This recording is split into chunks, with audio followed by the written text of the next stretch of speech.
Time is nigh. A massive trade. What is happening with the Jets? This is how the day goes. We certainly have made a trade. Just an absolute blockbuster of a deal. Moments after this trade came down, we heard another one coming. We've not talked about that a lot as part of this deal. And we were shocked moments ago here in the newsroom. You are shit.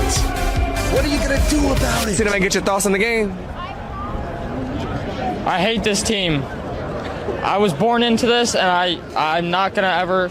I'm always a Jets fan, but, like, I hate this team.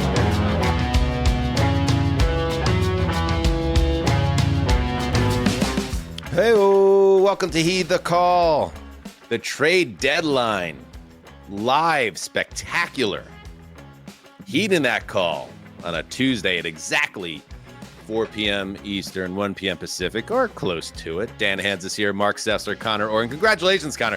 Right off the top, the Grinch who stole Jetsmas, that poor boy that struggled so much with his fandom in life, that Quinnen Williams jersey, which might be the jersey he also uses as a blanket at night. It's the only thing he can afford. Now that's not even something he could wear with pride, because Quinnen Williams is one of the superstars the Jets traded away today. Quinnen Williams and Sauce Gardner's dealt away. They are the centerpiece moves in a massive trade deadline in the NFL. Congratulations, buddy. I'm sure he's really upset, which is right up your alley. Yeah, no, I don't think there could be a better capper to what has been an awesome day. I mean, let's fucking go, baby. This is what it's all about, isn't it? Yeah. I hope he's okay, and I hope one of these, the collection, 3 first-round picks the Jets have picked up today, and we're going to get into all of this, and of course the Colts who land Sauce Gardner, and the Cowboys who land Quinnen Williams, what that means for them, and then the other trades that went down as the deadline just passed. And Marc, again, live stream, we got a lot of people in the stream. I see it already. Very cool. We'll try to hit up some questions and comments at the end of the hour here. But Dog, I know you're a little bit of a live wire in general. Live wire plus live plus some saucy trades. I know you're feeling good about this show. It seemed like a quiet day, and then it suddenly, like 2 nuclear bombs landed, and they came straight from our friends, the Jets. Quinnen Williams had been whispered about, but the Sauce Gardner trade to me was wild. And I don't know where you're at with it, Dan. We'll dig into it, but I saw a comment from Conor that he didn't like it for either team. I love it for the Jets. I don't think you have to look back at like Jalen Ramsey as the last cornerback that you trade for 2 firsts. Like, it just doesn't happen that often. And I get that you're giving up a little bit on this current version of the Jets, but I'm willing to take this current version of the Jets and float it down a dead river. Like, it's tricky and it's complicated to start over and hope that the draft assets work out, but they've got great value for a player that I kind of question from a cultural standpoint. Were they on board with Sauce Gardner and in reverse, like, despite the extension? Let me now throw it to Conor, because, Conor, I saw you tweeted out. I know you made a bunch of phone calls, talked to people close to the Jets around this deal, and wrote about it on SA.com. Please check it out. And your tweet was that, is this a trade that you can't like for either side potentially? I would like to hear your thoughts. Okay, so they're multi-layered, so stop me from rambling when it gets too mundane. But the first thing is that this all centers around the 2027 NFL draft, not the 2026, because the Jets now have 3 first-round picks in the 2027 NFL draft. The evaluators that I spoke to today are saying this is a generational class, maybe one of the better draft classes that we've seen in the last couple of decades. And the Jets are probably not going to get their quarterback next year. They're going to wait for this class that's going to have Dylan Raiola from Nebraska, probably CJ Carr from Notre Dame, and yes, maybe Arch Manning. And so in that way, I think that showed a shrewd bit of business. But the flip side of it is, if you're Moogie and if you're the Jets, you have to do better than Quinnen Williams and Sauce Gardner. And I texted an executive who interviewed for a few jobs during this last GM cycle, and I said, okay, you're giving a first-time kid all these draft picks, 5 first-round draft picks in the next 2 years, and then the 2 second-round picks. What are your thoughts on this? And the executive texted me back the meme from Dodgeball that just said, that's a bold strategy, Cotton. Let's see if it works out for them. And that's the problem here, is that it's cool to do this and to tear apart what could be a top 5 defense because it doesn't fit what you're doing now, but you have to do better now than top 5 players at 2 tentpole positions, which, like, I mean, that doesn't come around a whole lot. And that's what makes subjective, me nervous. saying that Quinnen Williams and Sauce were top 5 at their positions. They were very, very good players, and at times they felt like they could be transcendent type players. And I guess that would be my. And now they're gone, and now they're both gone. And why I'm of two minds on this Tuesday is this is a sad day for the New York Jets, because it is an acknowledgement and admission that they failed once again. And Marc, you and I were there in Vegas when Sauce Gardner was drafted. He came onto the set when we were doing an ATN, and the first question I asked him was like, it's been pretty bad here. It's been pretty bleak. Are you aware of that? And how do you feel about it? They said, I don't care about that. I don't care about any of that. This is a new era for the Jets. And like all other Jets fans, we were so hopeful. He goes on to become Defensive Rookie of the Year.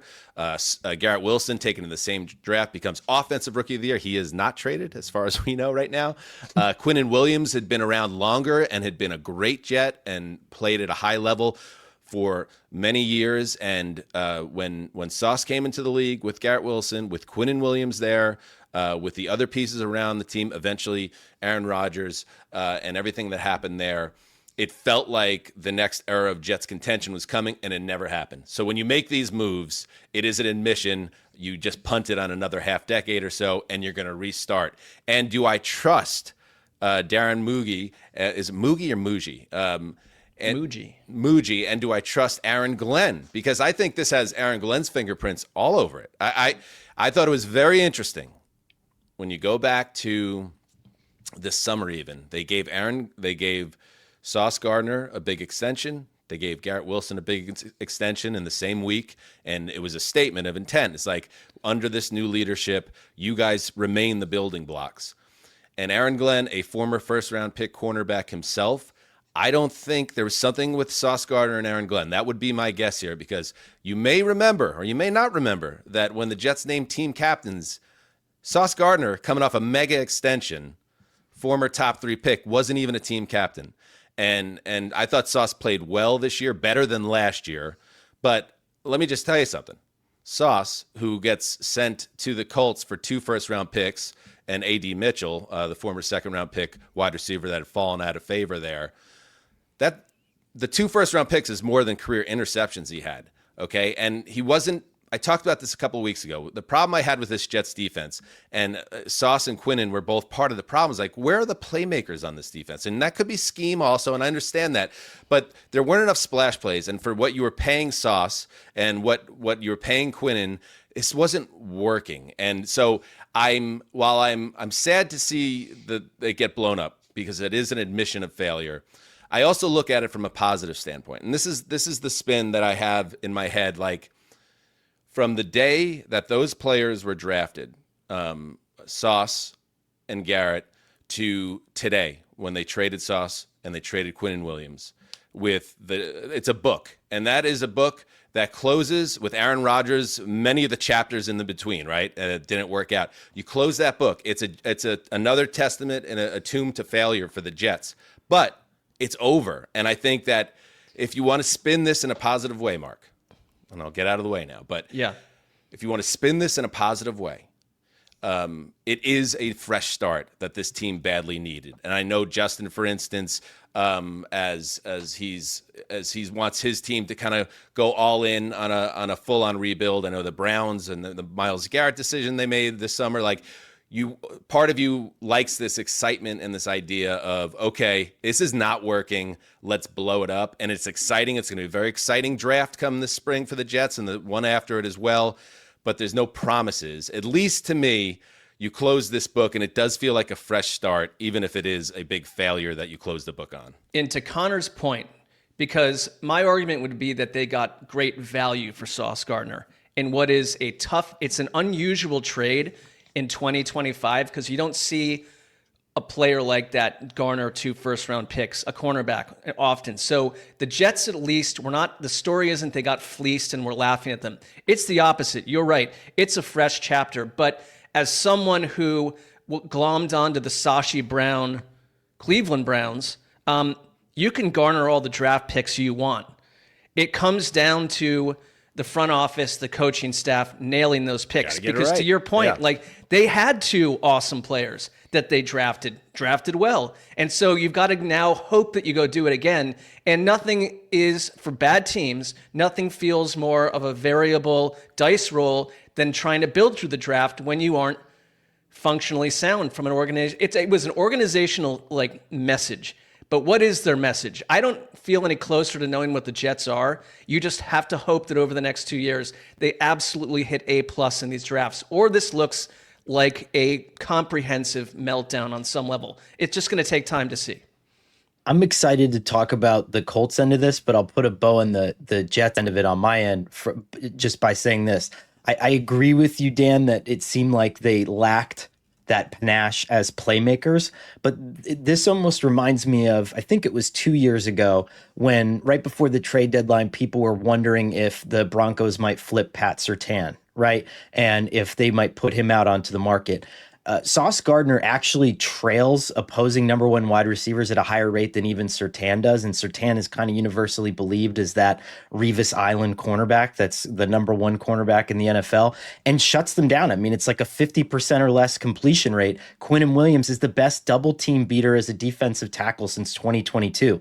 And while those things don't often maybe generate hype or headlines, to me, if you're Aaron Glenn, those are things that you would want moving forward. And that's what scares me is if you can't make that work, because the Lions rebuild was not necessarily one where it was okay, we're going to trade a bunch of stuff and get picks. It's just we're going to coach up the guys that we had. And Glenn got that job on the strength of hey, at the end of the season, I can take a couple guys off the scrap heap and I can beat the crap out of the Vikings or whatever it is. And the fact that he couldn't make that work with those guys kind of worries me because they have had elite years and they have had elite performances over that time. So I don't know. I'm kind of at a loss for that personally. But let's get another a viewpoint on this. And this is one of my number 1 guys. Everybody that when you have a favorite team, who are the guys whose voices you trust that know the team inside and out. Joe Caporoso, he is the founder of Badlands, which is if you're not following Badlands, if you're a Jets fan, what are you doing? On Patreon, check it out.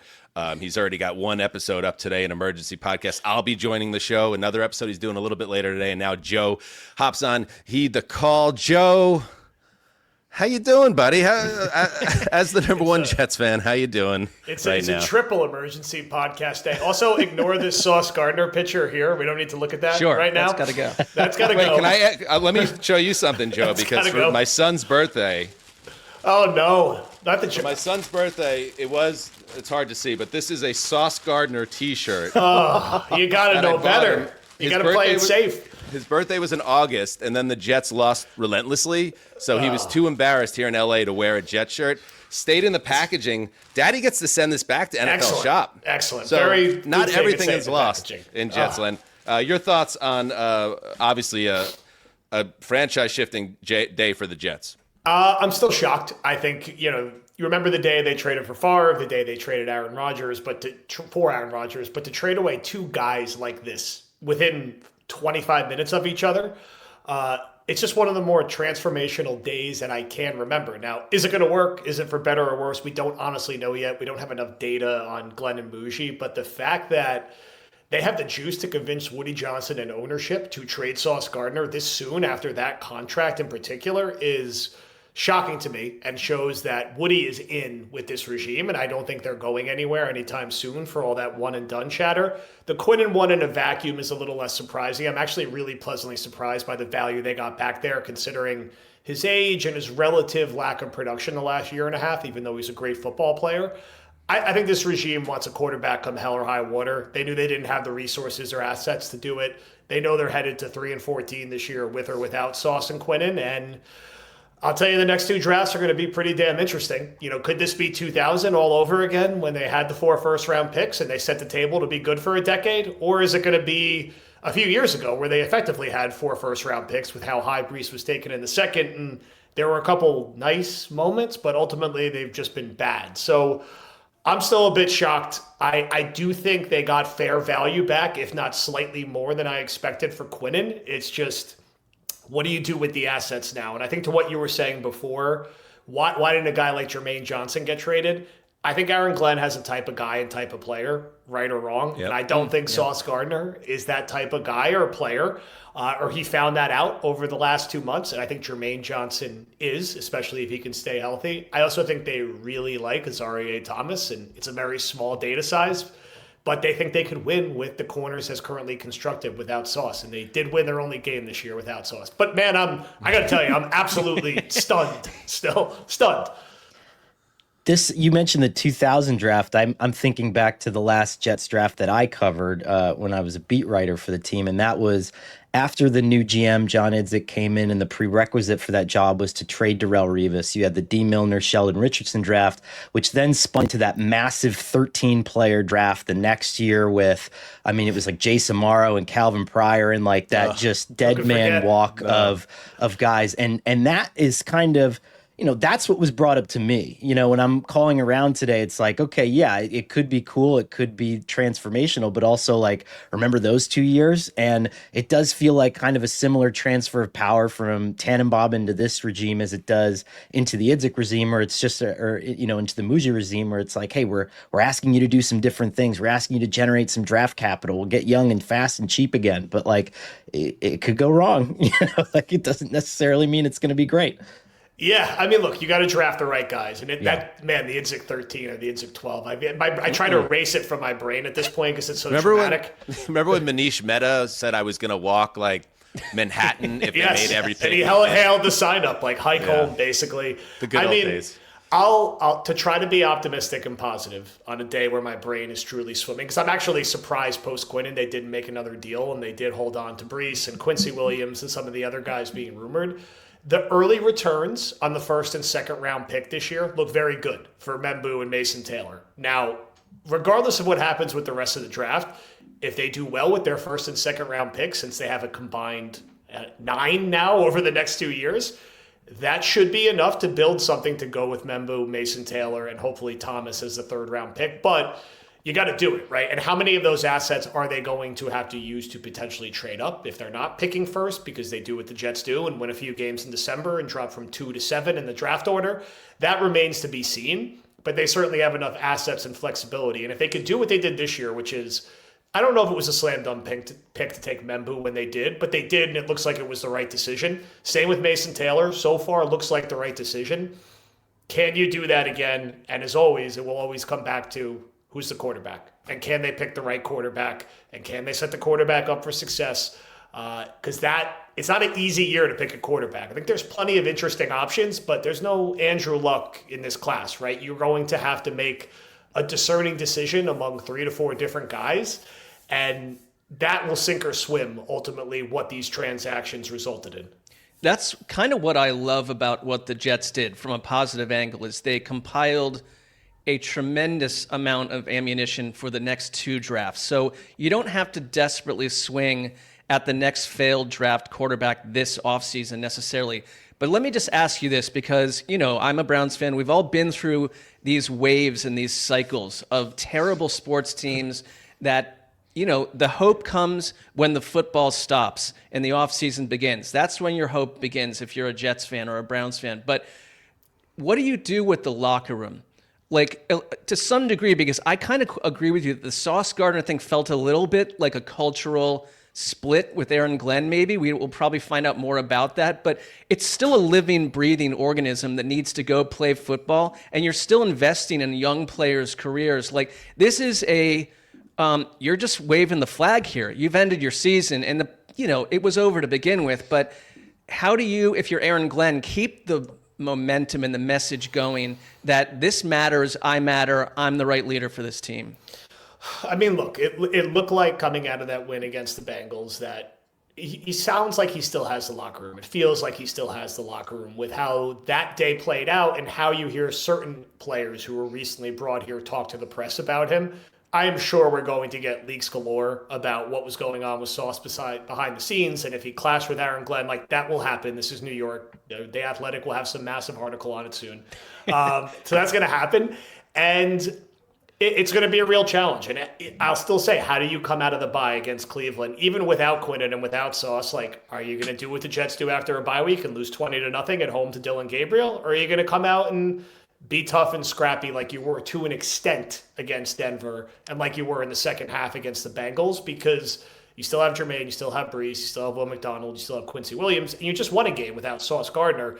And I think Glenn is going to say, and Glenn and Muji, what they're selling to Woody is like, look, like, yes, we have our draft picks. We also made 3 pretty smart trades so far for Harrison Phillips, Juwan Briggs, and Brownlee at nickel. Like, these are our guys. And you mix them with Jermaine, who's a culture fit for us. You mix it with our draft class. Like, we're starting to turn this over. And Sauce is a great player, but Sauce was a Robert Saleh player. And Robert Saleh lost a lot of games here, and it was just time to move on. And Quinnen, he's done his time. Let's put him in a better situation where before he's 30, maybe he can win a couple games. And I think that's how they'll try to frame it, and I'm curious to hear what they have to say to the press. But I think they're going to say, look, we just won without Sauce. We can find a way to win a few more games with or without him. And now next year, man, could we go get a quarterback and a receiver? And with this extra draft capital, we could draft another defensive tackle. Yeah, Badlands podcast. Badlands, one of Bruce's great songs. That new movie, I saw the movie. Didn't work for you. But Bruce had a great line in the Live from 75 to 85 triple record from the 80s. He's talking about blind faith in your leaders or anything will get you killed. But that's all we have. Like, the only thing we can hope now is that this leadership will make the right moves. And yes, I like some of these little accent moves they've made this season. I do worry about the Glenn side of it. Because I think if Sauce and Glenn butted heads, some of the Aaron Glenn stuff has been on my radar this year about kind of how he's kind of been a little, some of his media dealings have seemed a little rough. Like, he's taken some of the wrong lessons from a Bill Parcells type upbringing. And if he's like playing the tough guy card and deciding Sauce Gardner is not one of my guys, like, can I trust Aaron Glenn to be part of this architecture? Like, that's what I worry about the most, Conor. Like, I love the excitement around the team again, even though it's the wrong time of year for excitement in the spring. But can I trust this regime to get this right when they never do? They never do. Okay, so I respond to that with a statement and a question. The first is, I reached out to some people who were there with the regime that drafted Sauce Gardner, and I said, would you have done this trade? Would you have sent him there knowing everything that you know about him? And the response was unilaterally, fuck yeah. Like, I mean, you're going to get 2 number 1 picks. And that's not a reflection of the player. It's just the fact that that's 2 first-round picks. And you don't know what's going to happen with Daniel Jones next year. You don't know what that 2027 pick is going to look like. And as we talked about before, the 2027 class is going to be a monster. But the follow-up to that is, and you kind of alluded to it now, I mean, Marc, I remember you and I being so enraptured back when I was a Browns fan with the Sashi Brown thing, with the tenets of this, like, oh, we're going to do this NBA style and we're going to get all this draft equity and it's going to look like this. And my question is, it got popular for a little while in the NFL and it went through cyclically. When has this worked?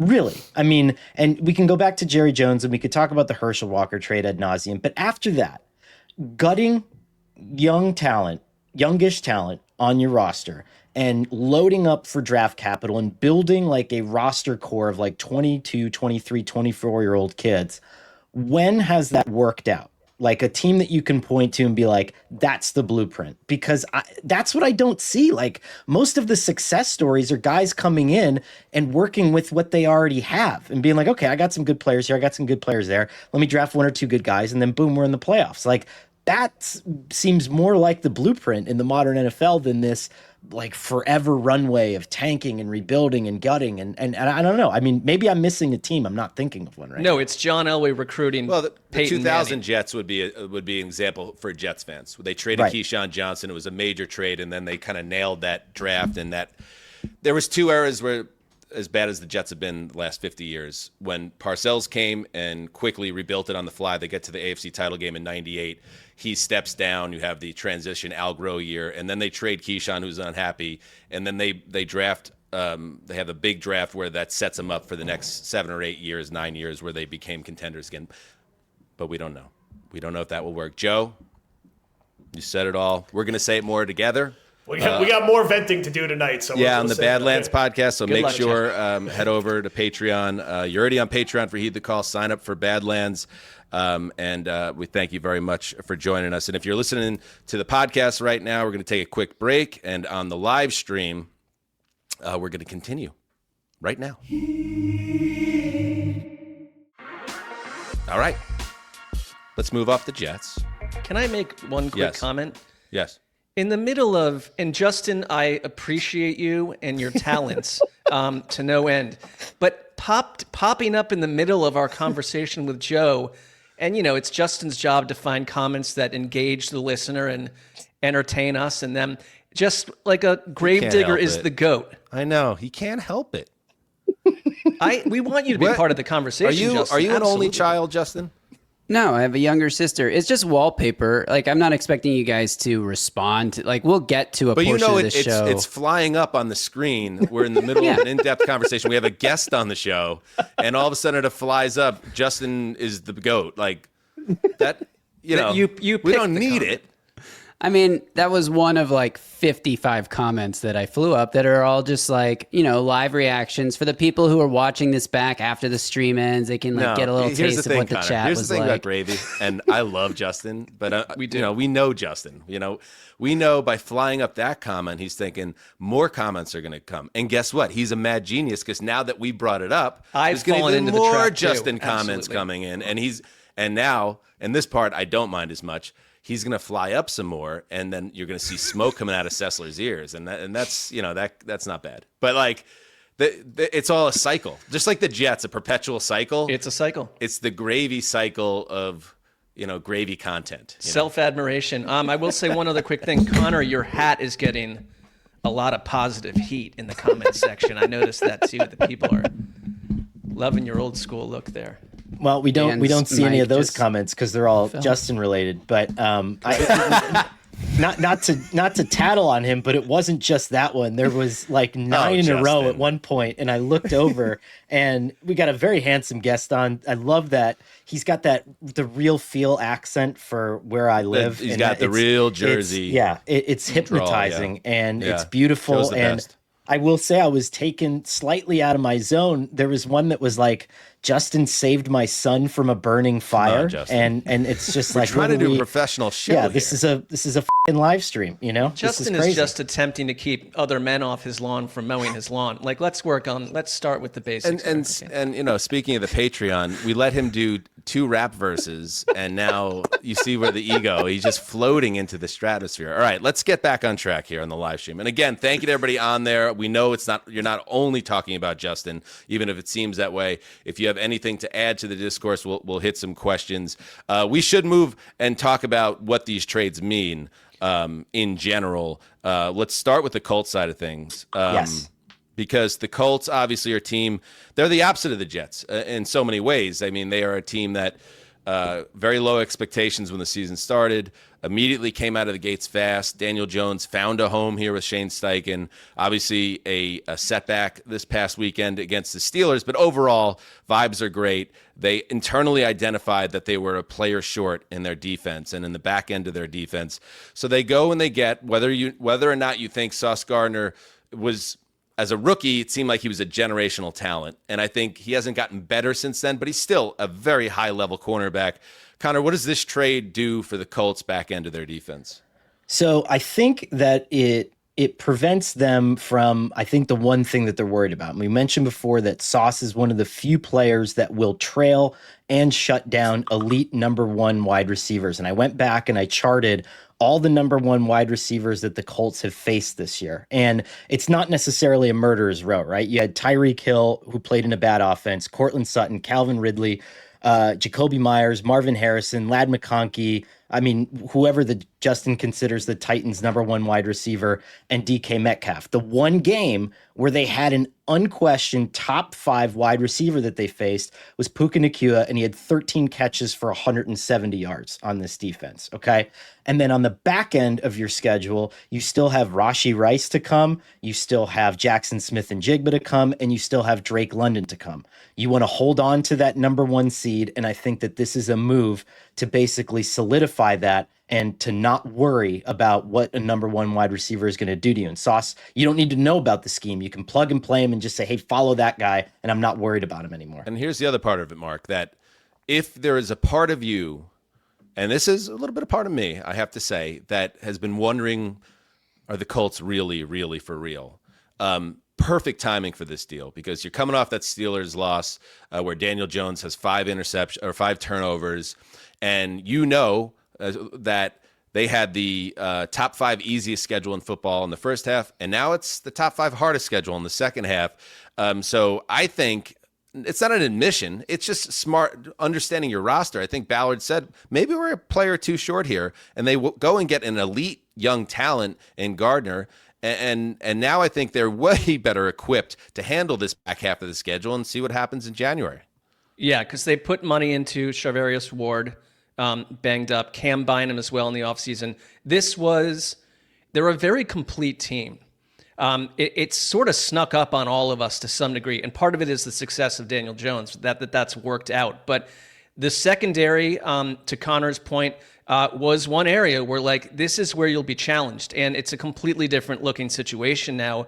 I give, like, honestly, like, Carly Ursay Gordon, the whole ownership group, like, this is a different franchise than it was a couple years ago when you're pulling Jeff Saturday off of ESPN to be your head coach, and one of the craziest things we've ever seen. Like, they're a very complete roster, and I think part of the message here is whether you do, viewer, or not, we believe in Daniel Jones, because this takes away your power to go draft one of those quarterbacks to some degree.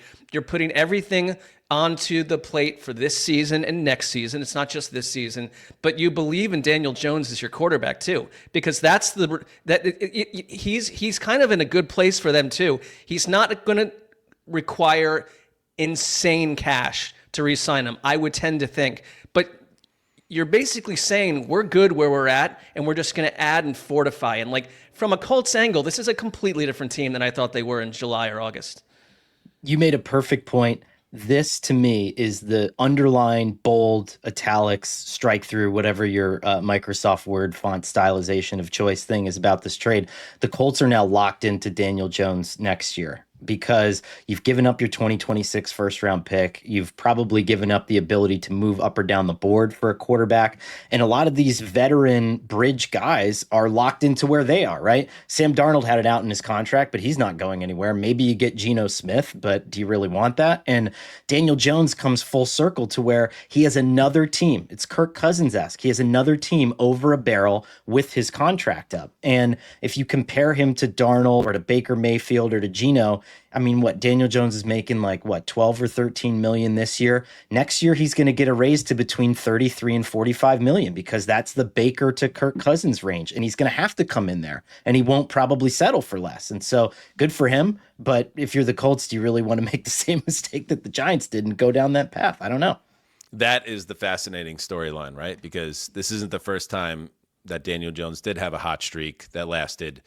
It was even shorter. The one that got Daniel Jones paid was even a shorter hot streak than he just, thrived in September and October. I don't know. I feel like that was, and on this show, we talked about not overreacting to one bad game in Pittsburgh, but that there's teams study tape. They study ways to get after a quarterback, to scramble him. Did Pittsburgh just give something of a roadmap to messing with the Colts offense, and specifically the quarterback, who in his past proven not over just a year or seasons, but half a decade almost in New York, that he can really get into these places where he's just throwing the ball for grabs and not feeling pressure and fumbling the ball like crazy. Like, it's absolutely fair to wonder that. And now, honestly, like I think about that, going back to the trade and, the picks over the next 2 years, it's very possible that Colts pick that goes back to the Jets is 27 to 31 or whatever. But, if the wheels fall off Daniel Jones, and this is more like a Cinderella thing, we look at next year where the Colts are, you never know. Like, he is not the guy that you necessarily trust all the way. But ultimately, it's not really about Daniel Jones today. It's about what Sauce Gardner does for that defense. And you got to love it. Chris Ballard, who we all thought, we did a Flashpoint focus on the Colts. Like, Chris Ballard, like, what does this guy have to do to get fired? Like, I mean, you must have most the keys of what to the he kingdom. was doing, but yeah. Yeah. Like to make a deal like this, to take on this contract that he's taking on, to give up those assets, you don't let your general manager pull the trigger on that unless you believe fully in the vision. Yeah, I think like one other little note here, like that A.D. Mitchell goes to the Jets as part of this too. I don't know if one of the most boneheaded plays of the year caused that separation from the Colts. It seems very possible, but he's basically like the Jets' number 2. Not basically. I mean, he is. Yeah, it's like somehow he's managed to leapfrog the corpse of Alan Lazard in the Jets depth chart. Somehow he has. Yeah. That he was a second-round pick. Right. Last year.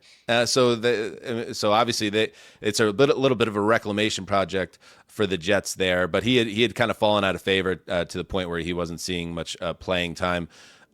So the Colts, there is the other part of it too. Like, now you don't have a first-round pick for multiple years. Marc, you just lived through it with the Browns, with the Deshaun Watson fallout.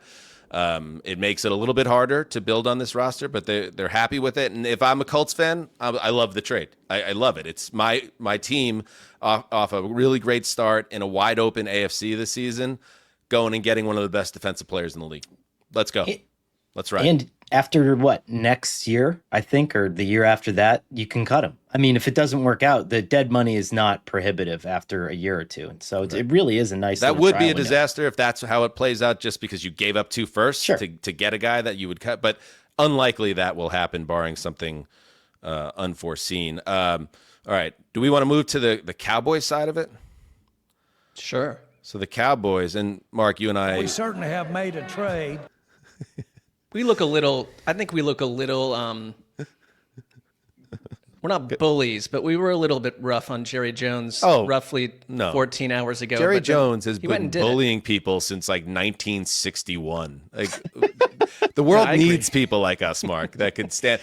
God knows we weren't allowed to do it at the NFL, where if you even breathe around an owner, you might get a red letter of condemnation. Like, we're okay. Like, Jerry can handle it. But I think I called him a dangerous narcissist, which I'm not saying is untrue. It's just like I kind of went off a little bit on him. So, well, you know what? He might be dangerous, but he also did follow through on his promise or prediction that they were going to make moves, because the big one is they do acquire Quinnen Williams from the Jets.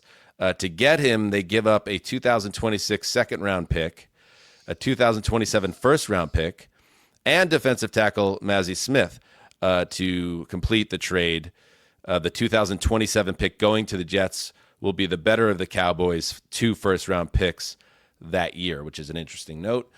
So does that mean that the pick is not the Micah Parsons pick? It's not. It's the Cowboys pick, right, which I like, obviously, for those reasons. So it's going to be the earlier of their 2 first-round picks in 2027 is what the report was. But it's so it could be the Micah pick. It depends. It depends Dallas who picks. Pick.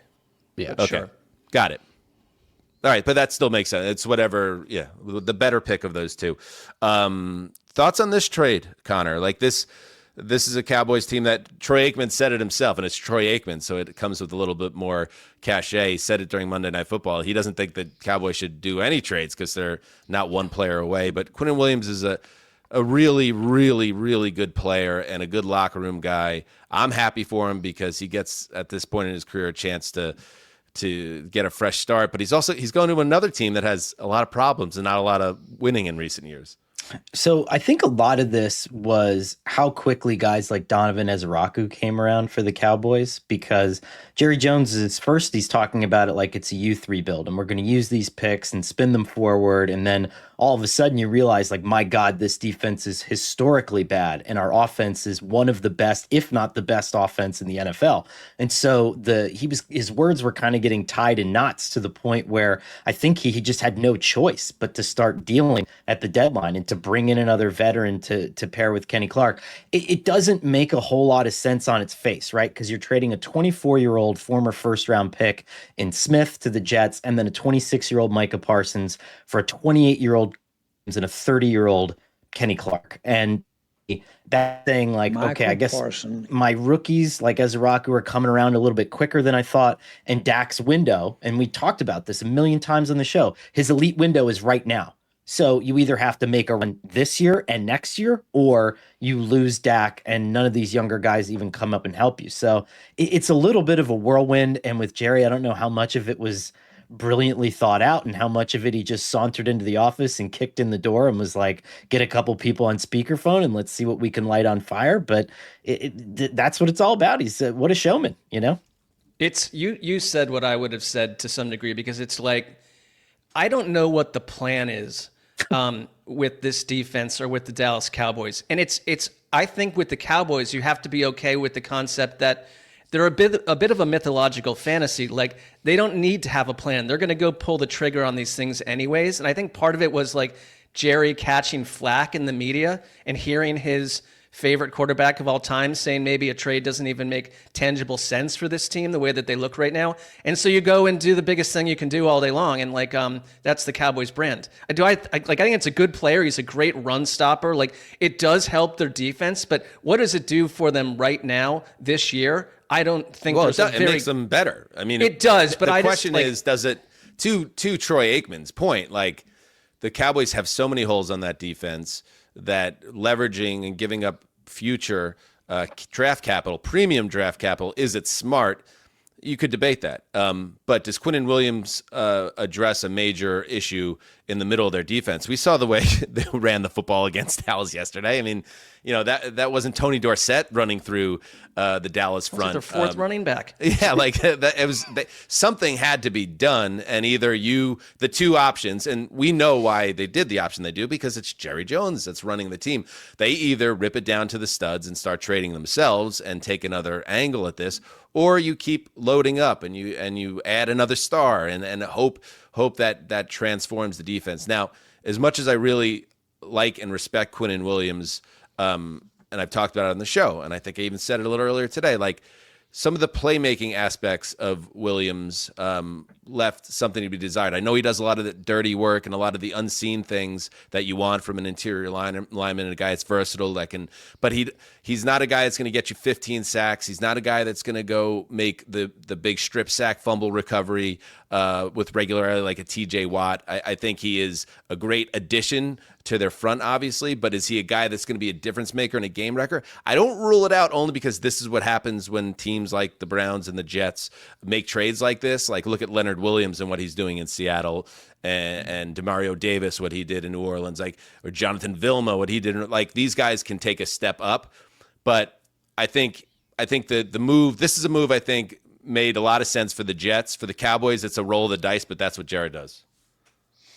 Well, you've just acquired a player that sneezed and blessed himself on live television. So, and I like that for Dallas. Okay. Well, you remember that moment? Oh yeah, I do remember that. Oh, you're talking about Quinnen. I thought you were talking about Jared. Yes. No, Quinnen when he Williams, was at draft, like, yeah, when sneezed and then like blessed him, said God bless you to himself. But I don't know. Yes, you saying that makes it a better trade or a worse trade? Well, it was a playful comment. I don't think it wasn't based in like analytics or anything. All right. Okay. Let's see. Should we check? Why don't we take a break for the audio show, and when we get back, we'll go through the remaining trades that happened at the deadline, which is now passed. Live, baby. And then we'll maybe get a couple of questions from the audience if Justin can comport himself enough to just not make it all pro-Justin propaganda. Let's see. All right, Right, let's good take luck a with break. that. No promises. All right, the stream rolls on. If you're on the live stream right now, what a ride. All right, let's see. What else happened? Okay. All right, here we go. Other trades that happened today. Let's start with the Saints. Okay, the Saints suck. We know that. All right, so I like when teams that suck understand that and make moves. And they make 2 moves today. They trade lineman Trevor Penning to the Chargers for a 6th-rounder in 2027. That's the same Chargers team that just lost Joe Alt for the year, so they get an immediate plug-and-play starting tackle. They also traded wide receiver Rasheed Shahid to the Seahawks. The Seahawks send a 4th and 5th-round pick back.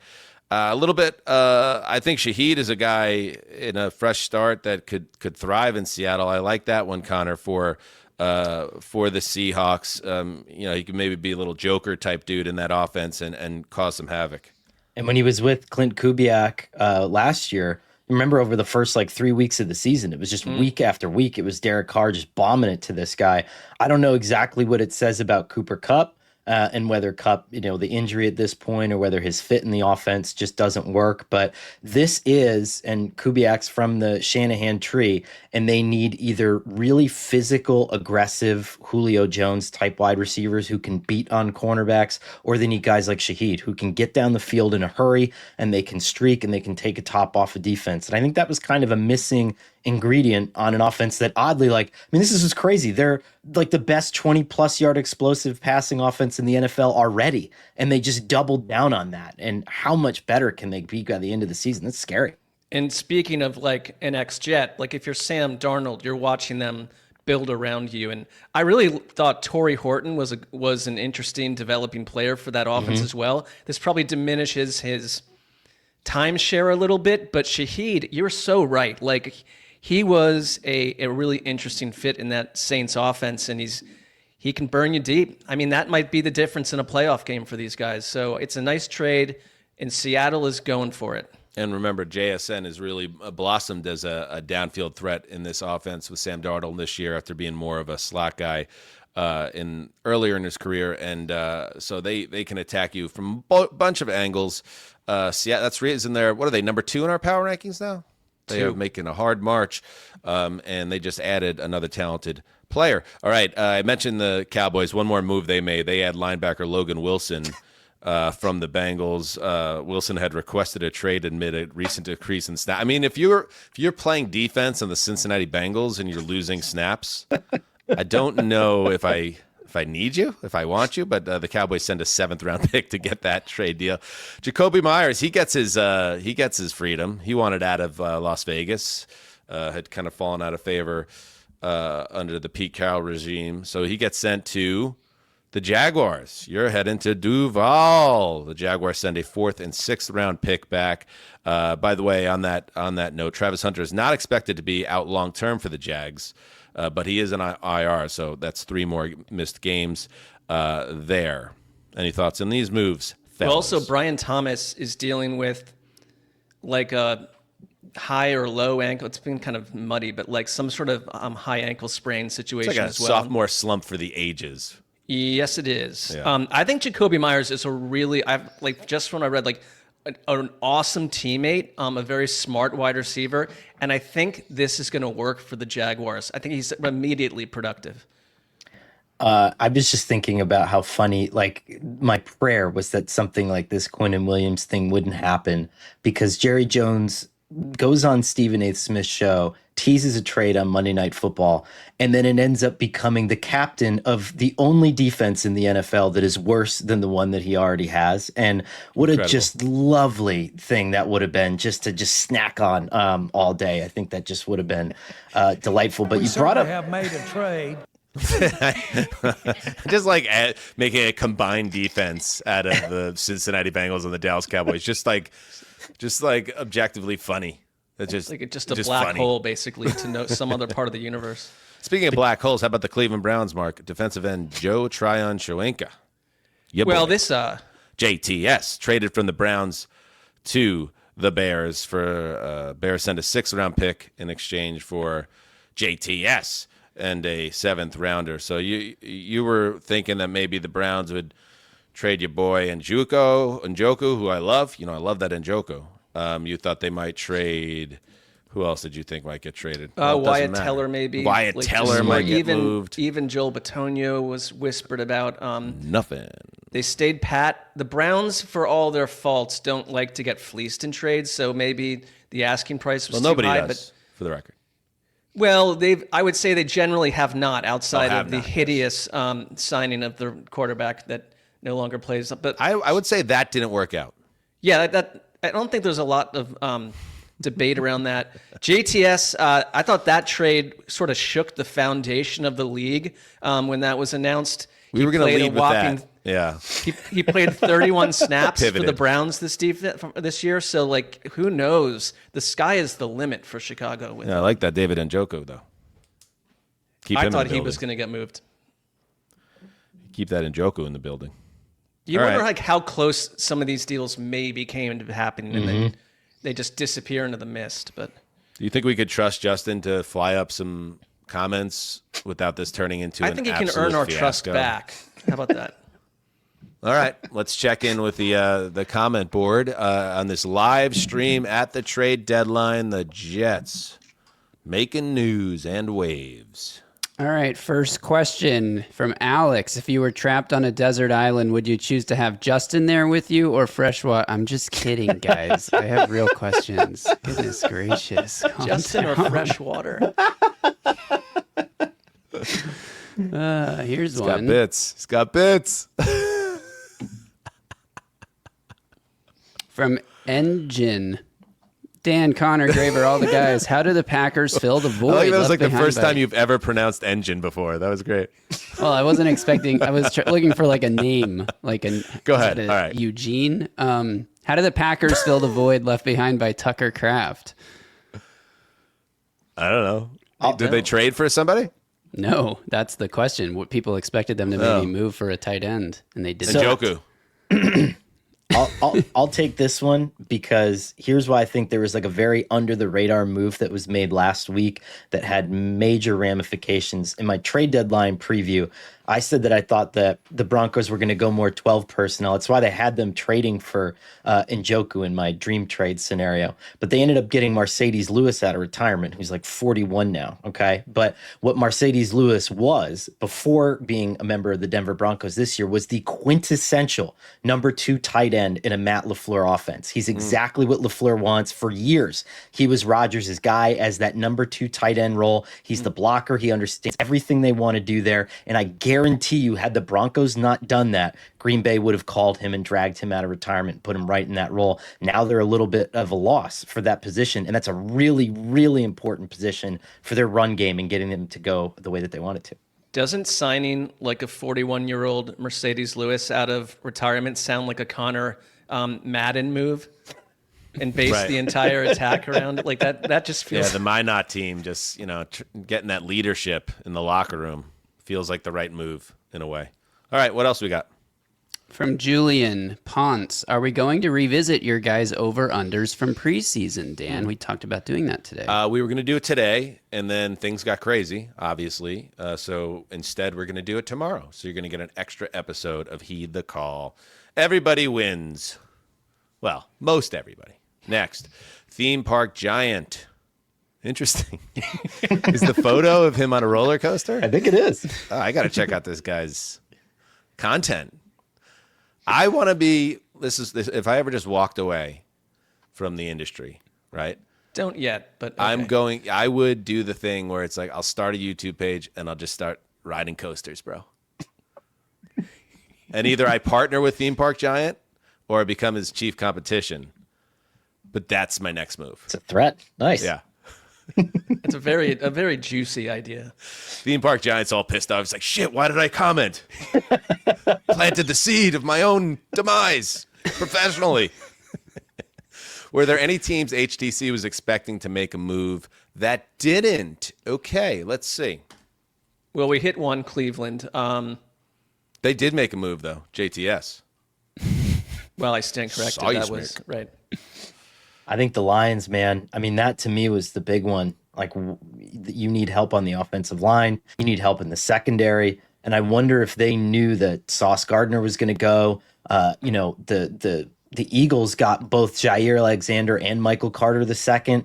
I wonder if they knew that if all these guys were going to turn over and they had absolutely no interest in them, and reserve offensive line. We saw the Vikings beat up that left side of that offensive line in that win last week. And I had thought Trevor Penning might go there, but he ended up going to the Chargers, which I thought was a great move for Los Angeles. Yeah, I'll throw the Dolphins out too. I know they traded Jalen Phillips, but I think really could have helped themselves by doing a similar path to what the Jets did and start thinking about life after Mike McDaniel, life after Tua Tagovailoa, life after Chris Greer, who was fired obviously after Sunday's or their Week 9 loss. They didn't trade Jalen Waddle. They didn't make any other big moves other than the Phillips deal, and I thought that could happen. Anybody else for you, Mark? There was a lot of heat around Waddle this morning too. I kind of wondered if that might happen. I thought the Patriots were a candidate to do something very spicy. Maybe add like a wideout. Like there was a little smoke around AJ Brown. Like, not true reporting necessarily, but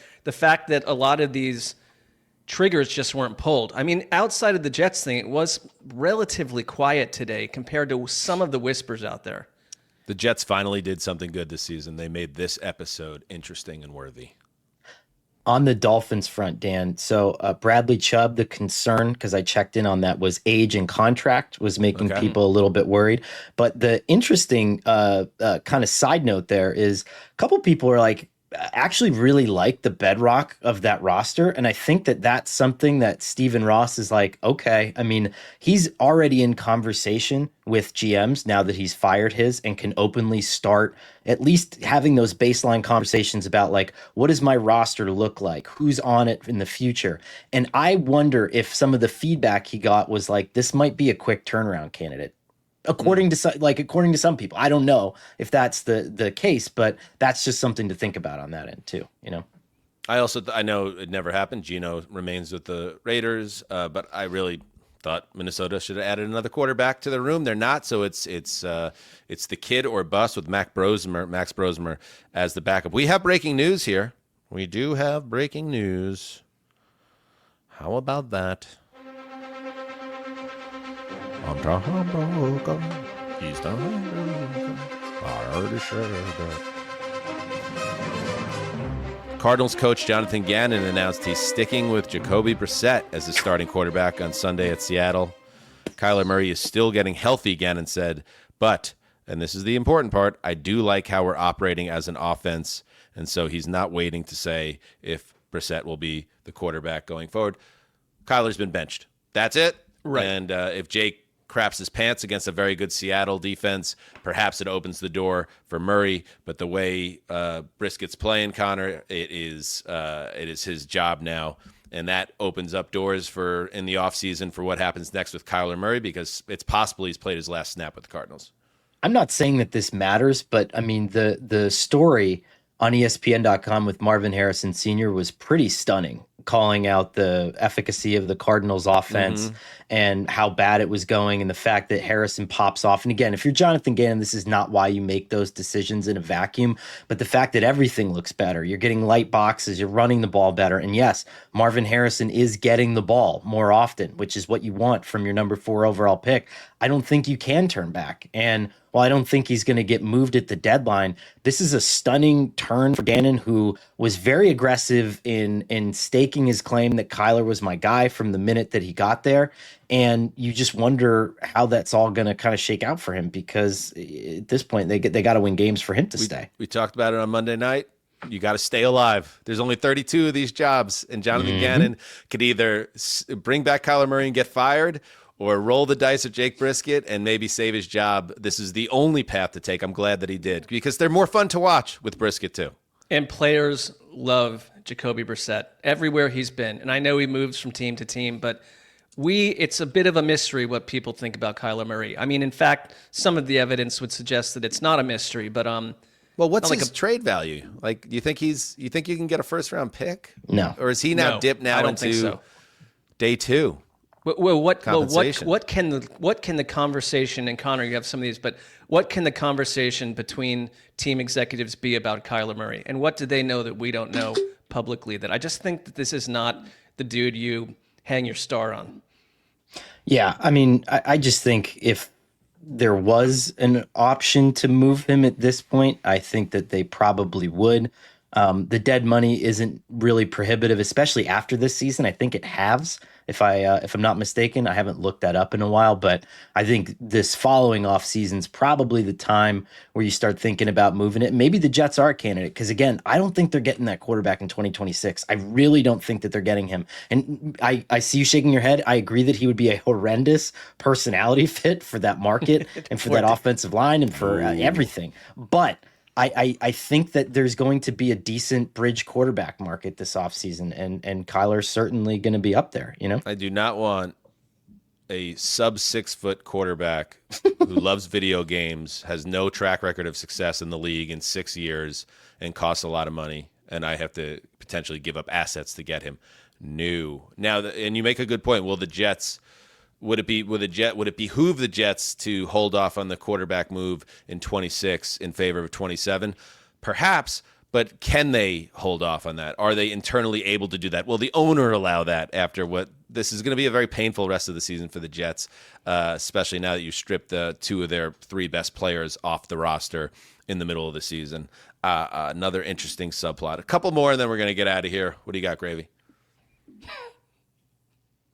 First theme He's park trying giant. so hard. He's back.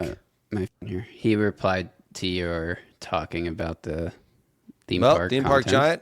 You know, lives in Dan, Orlando. next time you're in Makes Orlando, we can ride some coasters. Absolutely. Now I have to wonder, and maybe this is the New York cynical side of me, or I've watched too much true crime. Is this an opportunity for the theme park giant to potentially kill me? It's the first thing that came to mind was that your trip to Orlando would be your last trip. Right. For many people, their a trip to Orlando is the final trip. I was in Orlando this past year. Will I return to ride with Theme Park Giant? I have to vet him fully, and I have some people that will help me with that. So consider it a maybe, a definitely maybe. JP, how do these trades impact the power rankings of records? The Colts are better, for sure. The Cowboys, again, are better right now than they were yesterday, but will it be enough to make them actually a team that could to rise up? No. The Jets can't fall too much further. The Browns lost JSN or JTS, so you got to factor that in. They were gonna plummet after that. Yeah. Hideous move that they made. We'll see.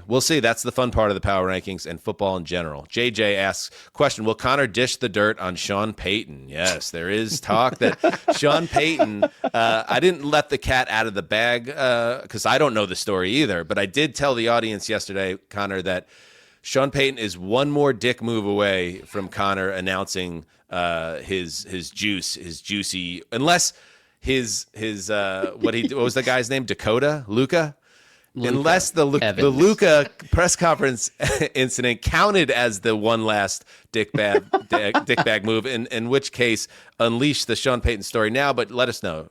I could tell my Sean Payton story. I think that's fine. Do it. You know what? Hold on it. Sit on it. Okay. Sit on it. Tomorrow. Maybe tomorrow. All right. Like all these people. Hey, if you're in the stream right now and you're not subbed to this show, you know what? Let's set a challenge. You want to hear Conor Orr's Sean Payton story of high-level dickbaggery. You have to bang the subscription number. In fact, we might need to get to 30,000 subs to get that Conor Orr story. So if you want to hear, and Conor, not to build it up a little bit, this is like a story that's been sitting in the chamber for a while that you think the audience would find very interesting. Let's give it like a moderate.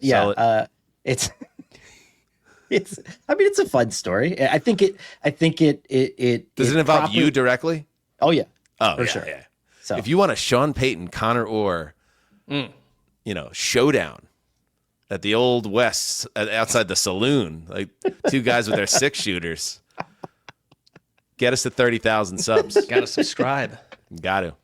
And yes, there's comments coming in like talking about the irony of how, well, most people who are in this stream are already subscribed and we want the story. Yeah, go tell a friend to subscribe. Go push the show on other people. It's on you guys to get the number up, whether you're personally subscribed or not. Right. Yes, the Yank hedonist. parental units into it. Exes, if you have a really troubled past romantic relationship, have that male or female smash the like button and subscribe. See, I'm getting better at this, Dan. I mean, you are. It goes in directions that no one ever. In this scenario, you would have a bad breakup, and then you duck back into this person's life again. Like, can you smash the subscribe on this football podcast? Yeah, smash the like button and subscribe to this football That's button. wild. She's like, I don't want to speak to you again, and there's a reason we hadn't spoken. Maybe it would be like, if you promise me to never call or text me again, I will smash the subscribe on Heed the Call NFL podcast. Whatever it takes. Right. Whatever it takes. Go the distance. All right, last question. One more. That's a lot of pressure. Can we have the Conor witch for? I don't know what that means. No, that was the about sandwich. Oh, the sandwich. That's I'm working on it. That's really in the hands of Conor's wife, and it's a touchy situation, as we addressed last week. I'm working on it. Yeah. Yeah, we're not pushing it. We don't want to push too hard because Conor's wife already handled the photo shoot on top of the TNC, so we've kind of pushed her a little too hard there. In fact, I had asked for a second photo shoot, and now that I come to think of it, which it really had to rub her the wrong way. And we also, I'm sure it's one of the most delightful people around, but we don't really know her that well. So she's just getting these out of thin air requests that are probably tedious when you've just had a baby months ago. Conor, when for an unnamed project that's actually coming very soon to the audience, when your wife was nice enough to take time out of her busy day with all those kids and her career and, tending to you as a husband, like when you asked, and the sandwiches, and you asked, hey, can you take photos of me sitting on the 2016 Chrysler Town and Country? And then a day later, you're like, oh, those photos weren't good enough. Can you take more photos of me on top of the Town and Country? Like, what was her reaction? Well, so I think you have to understand that climbing on. So I was sitting on the hood of a used minivan that's a little over a decade old at this point. Okay, and so right, and has a checkered history. Let's underline that in terms of safety. Yeah, and so I'm about a roughly 175-pound man that's sitting on top of a fiberglass hood, and we barely made it up there in the first place, and it felt like a pretty tightrope walk to get the photo shoot done and to not permanently dent the hood. And then I jumped off, and then I think it was you noted that the sunlight, something wasn't quite right for you and the landscape or whatever. This particular project that we're working on, yeah. Something wasn't quite right for you. So to just be like, hey, by the way, we gotta do a couple more of these, and I gotta do the thing where I'm gonna re-aggravate you by climbing back up onto the hood. I think that's really where it started to fall apart for me. Your ass cheeks are like permanently indented now. All right. There you go. The trade deadline live spectacular is coming to a close. We want to thank everybody who joined us live. I think the numbers were pretty good, Justin, if I'm not mistaken. People jumping on. I know it's the middle of the day here in the States. It's getting later in the UK and surrounding territories. So thank you to everybody that joined us. And we will be back tomorrow, Wednesday, with another episode, a fun one. We're going to check back in with our over-under draft that we did in right before the start of week 1. And maybe Daddy's going to gamify it a little bit. That gets Conor fired up. Yeah. Rule change. Heed the call.